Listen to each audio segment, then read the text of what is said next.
This is Frank DeMar with the End Times Research Ministry. Today is July the 26th of 2017. Yesterday, I was in my lead pastor's office where I handed over a teaching that I'm going to be doing for the next 2 Sundays. And in a conversation that I had with the lead pastor, we were talking about the Temple Mount, which I'm going to be talking about in the church for the next 2 weeks. And during the conversation, I mentioned to the pastor that I believe that what's taking place on the Temple Mount with the Muslims and the PLO and Abbad Abbas, now that Israel has removed the metal detectors, and they're still not going up to the Temple Mount to pray because they want now the cameras removed as well. And I told the pastor these are nothing but excuses. I told him that I believe that they would use the incidences on the Temple Mount to force a war against Israel to try to take over the Temple Mount area. And we had this conversation yesterday, the 25th of July. There was more news about this issue that came out today that I want to cover with you. And after reading the news, it certainly looked like maybe somebody bugged the office and heard what I said and printed it the next day. Before I go over to the article, just want to let everyone know who may have just found my YouTube channel that you can go over to my website and you can download my book, the documentary on Bible prophecy and current events, for free. The title, The Last Chronicles of Planet Earth. You'll see that it's updated July the 20th of 2017. Now, the prophecy that I'm talking about, in case you're unfamiliar with these prophecies, it comes in the Old Testament from the prophet Zechariah, where God told Zechariah that in the last days, Jerusalem would be a cup of trembling until all the people round about. And when they shall be in the siege both against Judea and against Jerusalem, and in that day I will make Jerusalem a burdensome stone for all people, and all that burden themselves with it shall be cut in pieces, though all the people of the earth be gathered together against it. Well, number one, when you look at this prophecy, it says, though all the people of the earth be gathered together against it. Right now, Donald Trump is a huge friend of Israel. But if the Lord reveals to us that it would be all the people coming against Israel in the last days, that would have to include the United States. So looking down to the future, you could see a time where Donald Trump would not be president. More than likely, you're going to have a Democrat who gets into office. They'll return to what Barack Obama did, throwing Israel under the bus. Now, Donald may end up fulfilling a term and then the Democrats getting in. Only God knows. But the bottom line is this. The prophecy is going to be exactly fulfilled the way it is, and everybody will be coming against the nation of Israel. Now to the Jewish press article that just came out today. Look at this. UN Middle East envoy warns of risk a religious war may ignite. If you go to my post and you watch what I said in that video, you'll see that it's identical. The warnings that I'm giving come straight out of the Bible, and I'm looking to the future, and I'm going to tell you what's going on because I know what the Bible has to say. And if it talks about war, that's what the Bible says. Just put 2 to 2 together and you'll know that's the road that we're on. The article says the UN Special Coordinator for the Middle East process, Nikolay Miladov, warned the United Nations Security Council in prepared remarks on Tuesday, July the 25th, that the risk is rising that the conflict between Israel and the Palestinian Authority is spiraling into a religious conflict. That's exactly what I said you should be looking for. Let us make no mistake that while events in Jerusalem may be taking place over a couple hundred square meters in Jerusalem, and they're talking about the Temple Mount area, they affect hundreds of millions of people around the world, he said. Keep in mind, Zechariah said the whole world was going to be coming against Israel. As we have seen over the past 11 days, it is vital that the status quo established since 1967 be preserved while security be maintained for worshipers and visitors to the holy sites. I encouraged Israel to continue its intense contacts with Jordan, recognizing the special and historic role of the Hashemite kingdom. Now I'm going to go to the meat of this article, so I may be skipping some. I'm just going to skip this portion right here. You can go and read it for yourself. I'll have the link at my site. Jerusalem remains a final status issue that needs to be decided and negotiated between the two sides, he maintained. As the occupying power, Israel has the responsibility to uphold its obligations under international human rights law and humanitarian law, and must show maximum restraint in order to avoid loss of life and an escalation of the situation.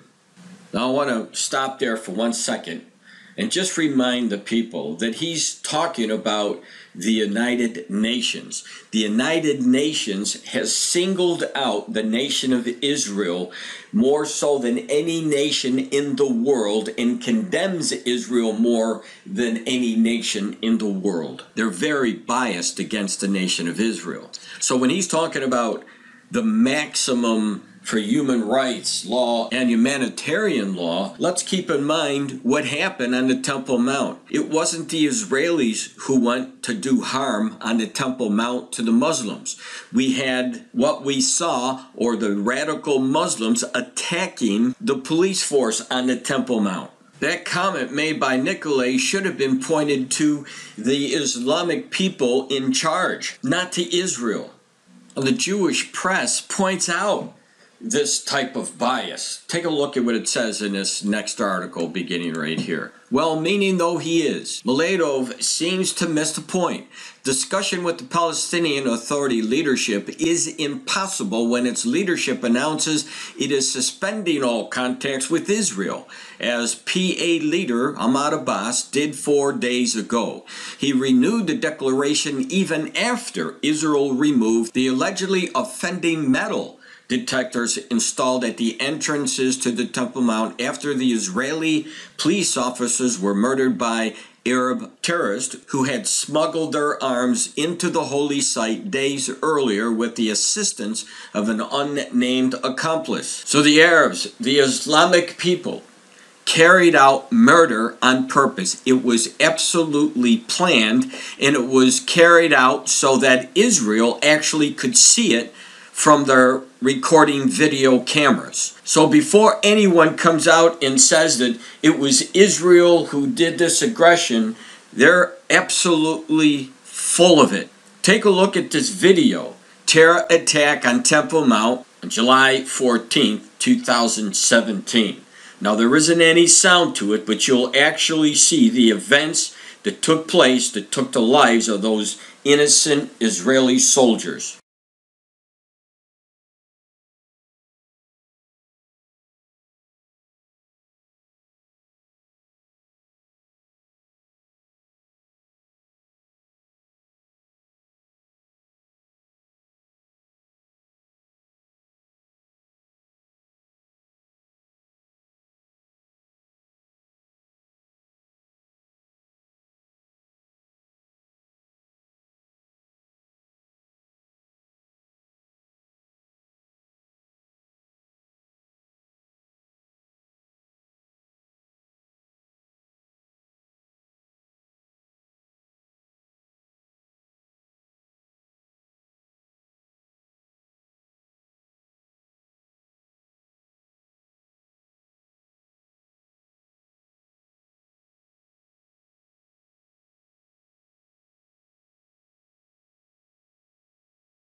As I said, it was planned. It is not about the cameras on that Temple Mount. That's not the issue. And it isn't about metal detectors on the Temple Mount. It's about recovering the territory that they lost in the 1967 war, the Temple Mount area. Let me back up for a second and go back to this July 25th, 2017 report that came out from the Jerusalem Post. Israel removes Temple Mount metal detectors that enrage the Muslim world.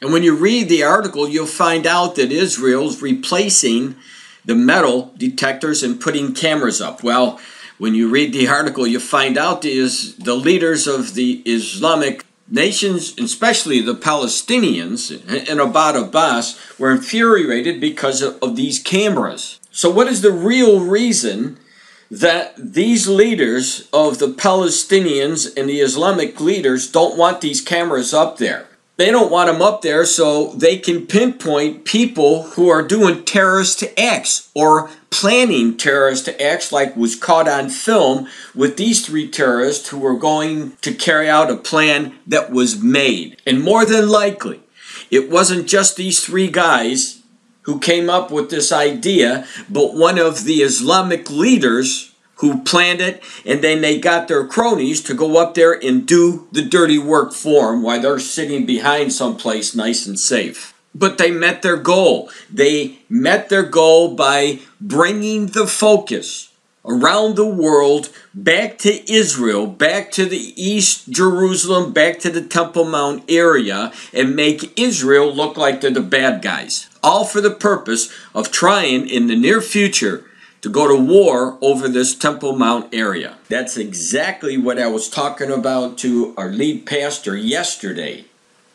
Moreover, Muslim leaders continue to rally support to fight any security measures at the Temple Mount whatsoever, including cameras, and have now added a brazen vow to seize the Western Wall, or the Wailing Wall, Kotel, claiming too it is a solely Islamic site. Known in Islam as the Al-Berg Wall, the other side of the wall is known as the place where Islam's founder, the Prophet Muhammad, tied the berg, the riding animal upon which he rode during the night of his ascension. And essentially, this is exactly what I talked to the pastor about yesterday when I told him this was the real intentions behind the attacks that started there in the Temple Mount. These claims make it clear that issue of the Temple Mount security measures was a manufactured excuse with which to launch a pre-planned third intifada, in much the same manner as it was in 2000 when then opposition leader Ariel Sharon visited the Temple Mount in Jerusalem. So we're going to skip down because I want to connect the Zechariah prophecy, what's going on in Jerusalem right now, because it is definitely taking place. Jerusalem has in fact become that burdensome stone.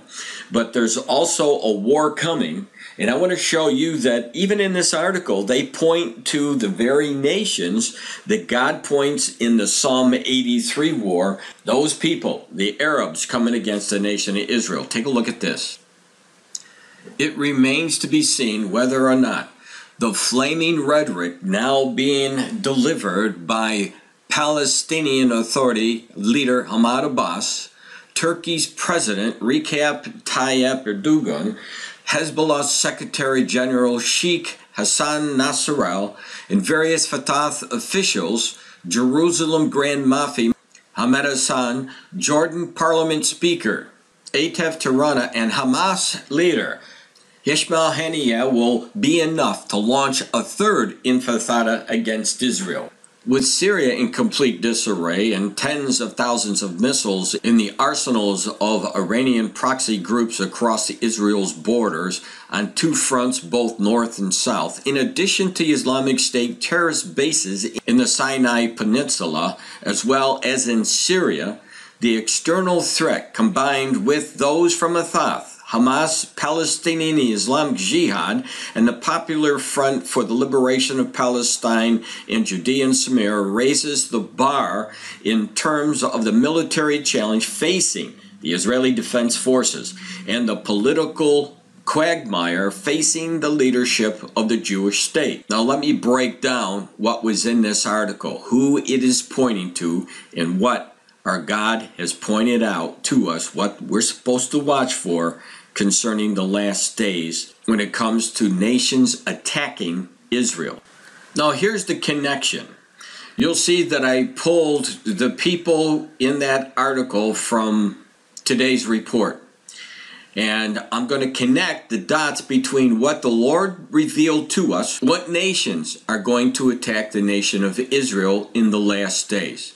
Now, first of all, we're talking about the Palestinian Authority leader, Mahmoud Abbas.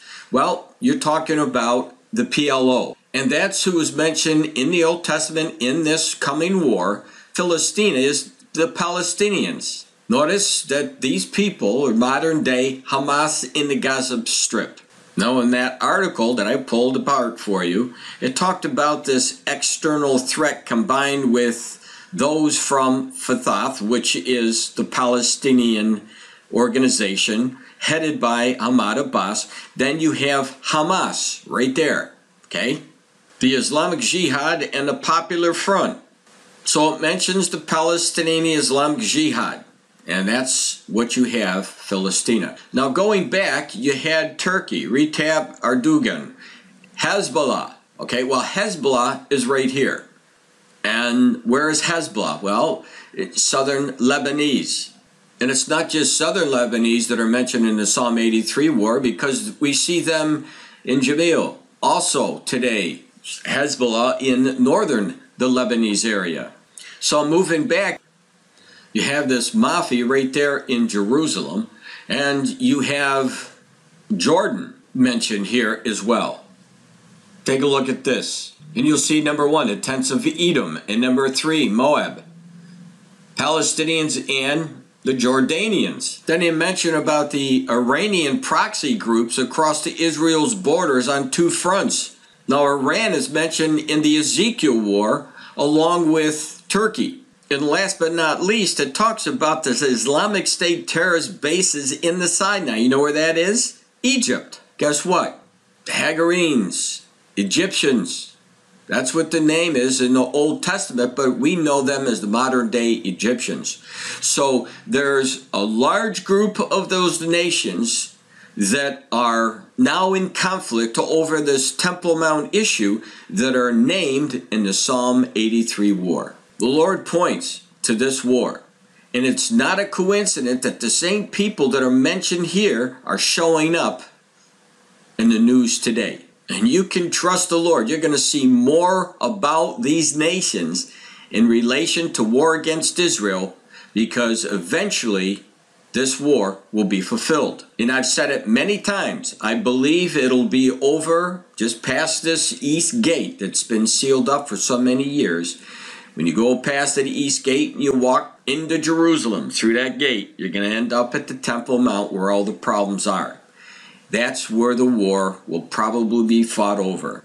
And we're seeing the signs of it right now. Now for the current news as of July 26, 2017, today from the Jewish press. Netanyahu orders manual inspections as poll says he capitulated on Temple Mount. So once again, the Muslims are using anything that Israel does against them, continuing the tensions about the Temple Mount. And now we have the Prime Minister of Israel has ordered these manual inspections. It says every individual entering the Temple Mount will be examined individually by a police officer using a handheld metal detector, according to an agreement late Tuesday night between Prime Minister Benjamin Netanyahu and Minister of Public Security Gilad Erdan. The decision was reached following a Monday night cabinet decision to remove the metal detectors from the same area.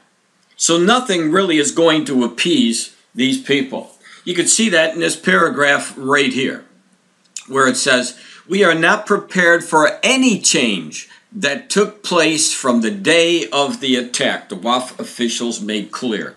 So scaling down to a handheld metal detector to them is a change. So the tensions will keep going on and on and on until eventually they'll be fighting. Now here's another article from the AP, also today, July the 26th of 2017. Muslim cleric, protests to go on despite Israeli concession. I'm not going to cover the entire article, but I just want to say this about this article. What they're saying is essentially what I already told you, even though it's another article, that they're not going to have any compromises whatsoever. But what I do want to cover in this article is down here, because it does go to the issue that I just covered, and that has to do with war, the Psalm 83 war. Take a look at this. It says this, referring to this paragraph right here. Israel installed the new security measures earlier this month after Arab gunmen shot and killed 2 police officers from within the site. It said that they were necessary to prevent more attacks, while Palestinians claimed Israel was trying to expand its control over the site. The issue sparked some of the worst street clashes in years, now get this, and threatened to draw Israel into conflict with other Arab and Muslim nations. And that, my friends, is not if, but when, because it was prophesied that's exactly what was going to take place. The Arab and Muslim nations are going to attack Israel. Now, earlier in my video, I gave you some information about the Ezekiel War. And here is a map that I put up for you so that you can see exactly the countries who are going to attack Israel after the Psalm 83 war.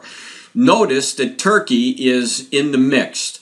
Actually, I believe that they are Magog. Now, there are some people who say that Russia is Magog, the leader, who will lead this battle. But when you read my book, I don't have time to go through that. When you read my book, you'll see why I show you that I believe that it is Turkey who is going to lead the Muslim battle against Israel.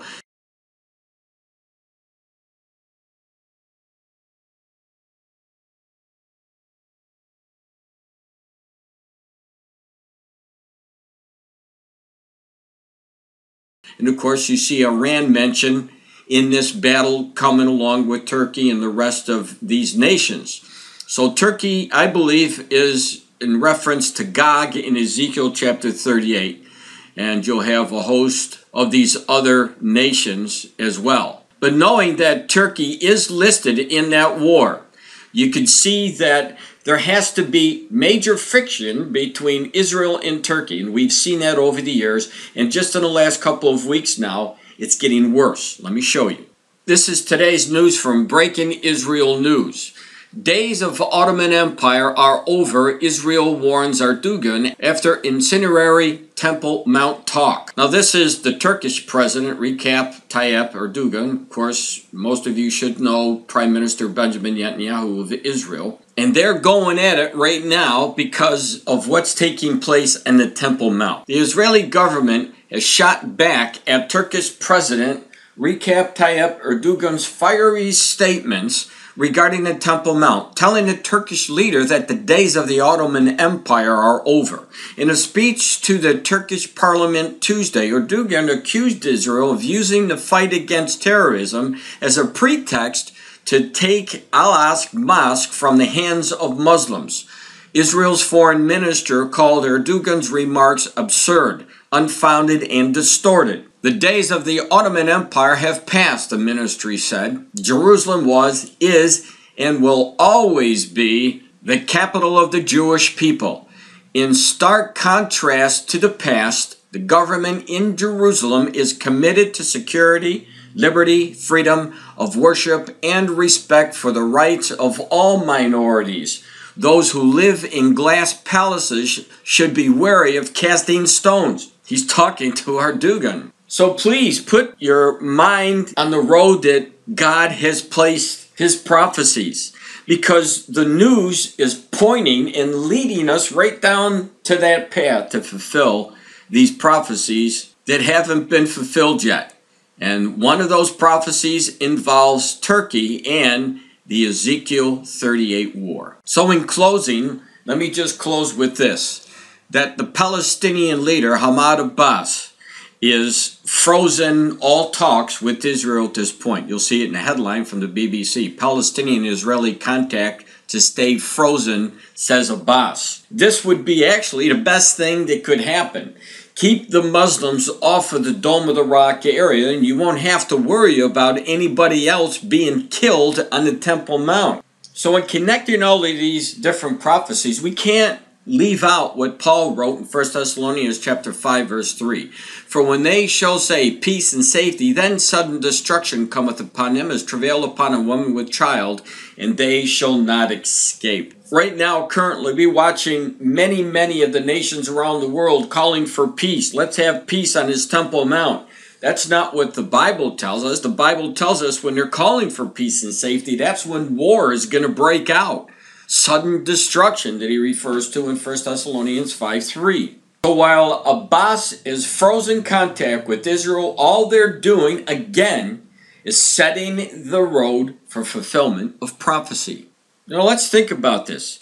If the tourists have no problem going through metal detectors, for that matter, having somebody personally wand them down to make sure that they don't have any arms hidden under their jacket or whatever, or the tourists or the Jews don't care about cameras that are watching them because they're not going up to the Temple Mount to cause problems. They're not going up there to murder anyone. They're going up there to see these religious sites. And the only people who are opposing these safety measures are the Muslims, the people who are causing the murders and the violence on these religious sites. Something to think about. This is Frank DeMora with the End Times Research Ministry. God bless.